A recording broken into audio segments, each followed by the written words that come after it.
আমাদের হরিদ্বার পৌঁছাতে রাত লেগে গেল। দেখতেই পাচ্ছ, রাত্রে আমরা মার্কেটে একটু ঘুরতে বেরিয়েছি, দারুণ লাগছে। হরিদ্বারে আমরা স্টেশনের পাশে একটা হোটেলে ছিলাম।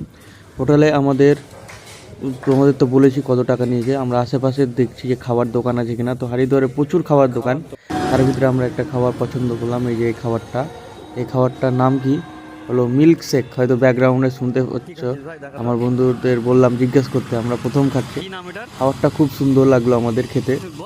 তো তোমরাও আসলে মিল্ক শেকটা অবশ্যই ট্রাই করবা, হরিদ্বারে খুব সুন্দর। দুধের তোমরা যাই খাবার তাই হরিদ্বারে ভালো লাগবে। তা আমরা এবার মিল্ক শেক খাওয়ার পর রাত্রে ঘুমিয়ে গেলাম, কারণ মিল্ক শেক খাওয়ার পরে পেট আমাদের মনে হচ্ছে ভরে গেল এতটি। এবার আমরা যাব, আমরা এখন হারকিপুরি গঙ্গার ধারে যাচ্ছি, হরিদ্বার। সকালে বেরিয়ে খাওয়া দাওয়া করলাম, ডালপুরি, 5টা ডালপুরি 40 টাকা। বাকিটা নেক্সট ভিডিওটা দেখতে পাবা হারকিপুরি ঘাট।